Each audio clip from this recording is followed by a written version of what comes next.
Hey, good morning. Christy Mattoon here from Rewire. Super excited to be with you on this beautiful, beautiful Saturday morning. Please subscribe, like, share. I can't say that enough times. It really helps the progression of getting the word out and helping people learn how to change. It's very significant in our day and age, and it has been in any day and age, but I think more so now just because things are progressing and changing so quickly. So today what I'm going to do is I'm going to give you 3 easy steps to aid change and growth. 3 easy steps that you can do for yourself. One of the things that I know as a teacher, one of the things that I know as an instructor of this kind of idea, this kind of philosophy, is that if you don't learn how to do this yourself, I don't even know how else to say it, it's going to be rough. You have to learn how to internally take control of the resistance that you have to whatever the problems are you're facing. You have to know how to do this for yourself. No muscle testing required, none of the typical stuff that people say or that other people use when they're working with you or for you.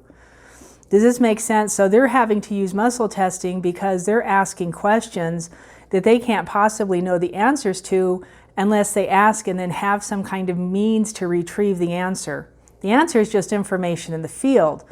But if it's your answer, you already have the answer. You already know. And so then to be able to use some kind of, like these little steps I'm about to give you, it just makes it so much easier.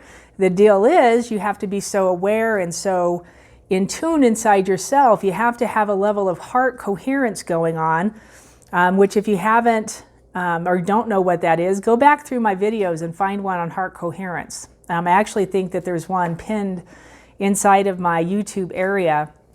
As you first go into it, there's one on heart coherence. Just watch that. It gives you the simple instructions. It's not hard to do. There is more to it than that we can go into and use because the heart's a great transducer of energy. Once you know how to use it, it's your heart. You get to use it, right? You have to know these little subtle things that the physiology does for you, the way your system was automatically set up to generate energy, information, and heal itself. But if you don't know, how would you know? It's one of those things that they say was taken from us or stolen from us, or it was lost, right? It was lost information or hidden information. That's what we'll call it. All right, so I'm going to give you these 3 steps. Grab your card. Ooh, that was bright. Grab a card, piece of paper, pencil, write this down. The first step is to reframe. Whatever the thing is, I'm going to tell you a little story. We just used this the other day and it was quite profound. So a friend of mine called me who was having some trouble with having, she has flashbacks. So kind of a horrific past kind of thing, and she has flashbacks to it, and she can get them under control, and then sometimes they take control. So this is one of those instances, and she goes, it's funny because the universe keeps giving me information. Every time a flashback's going to come, and she figured this out. It's been going on since about 2008. Every time it's about to start, the cycle that she goes through is about to start, she gets 911. Literally shows up everywhere.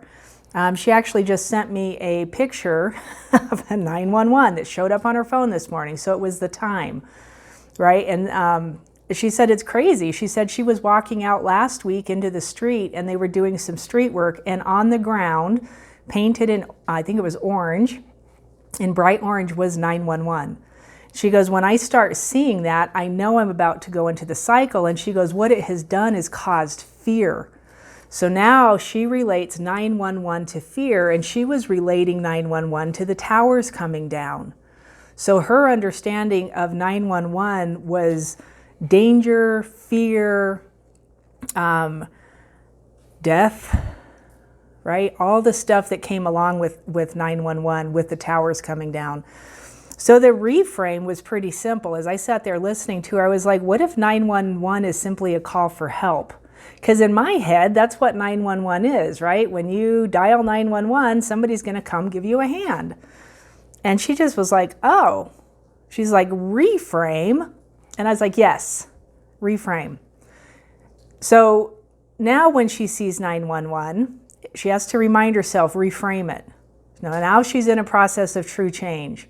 Instead of going into the fear, now it's a job of reframe it, asking her guides for help, asking God for help, asking somebody, me, whoever, for help, and reframing it back to, hey, I just saw 911, here's where I'm at.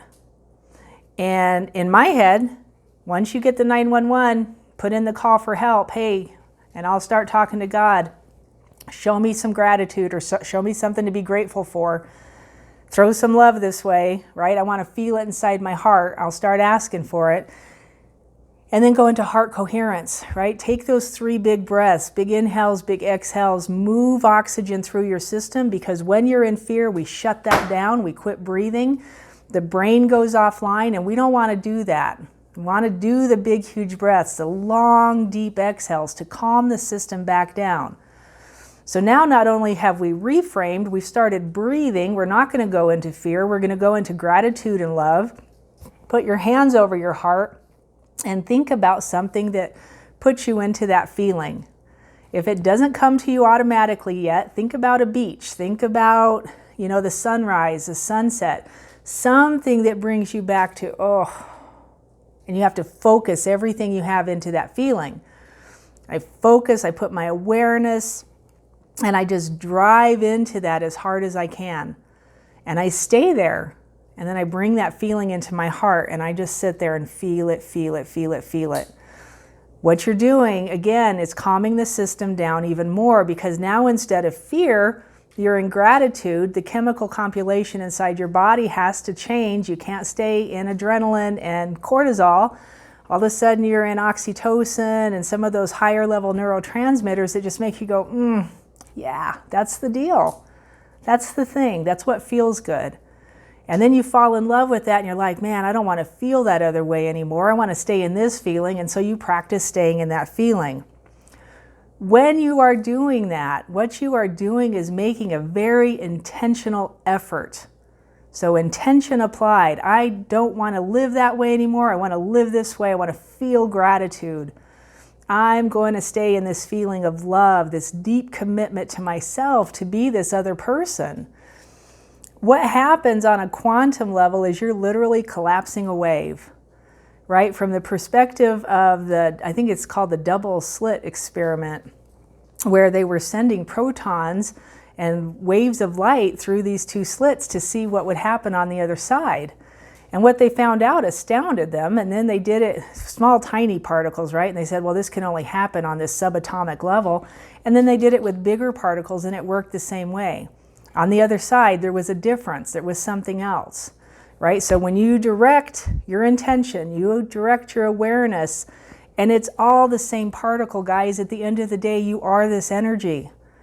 And if you direct it and you say, I'm going to go this direction instead of that direction, you're collapsing the wave and changing your outcome. You are changing your outcome in that moment. Now, I was talking to somebody the other day about this whole it's called the double slit experiment. You can Google it and read up on it. And she was giving me all kinds of insight. And I was just like, that's crazy, insane, that it just, it literally works that way. And emptying out, so the concept of the subconscious mind is so, what is the word I want to use? It's so binding. The subconscious mind, the concept of the subconscious mind by itself has locked us into a reality that it's hard to change and this is hard to do. And it's not. It's not what you think it is. And when you practice being what you want to be, feeling what you want to be, it changes way easier. And you can't be in both at the same time. I can't be in fight and flight and in love with myself. I can't be in fight and flight and in stress and have those hormones of stress going on and be in oxytocin and gratitude and being like, over the sunset or sunrise or the beach or I don't know, mine is sitting up in Maine, staring up at the sky at the galaxy at night. What is your thing? Where do you go when you just fall in love and you're just like, right? Creation around you gives you a whole different perception. All right, so here's the 3 steps. Reframe. Whatever the situation is, reframe it to something positive. And you're like, there is nothing positive in this. That's when you need a little extra help. Call me. Get on a call with me and say, hey, I'm trying to reframe this. Right? You can go to my website, mindrewire.com, and there's a little bar at the top that says get on a free, I think it says breakthrough stress session or something. I will try to sell you into my sessions. I will tell you, hey, this is my next recommendation, and I'm just being totally upfront about that.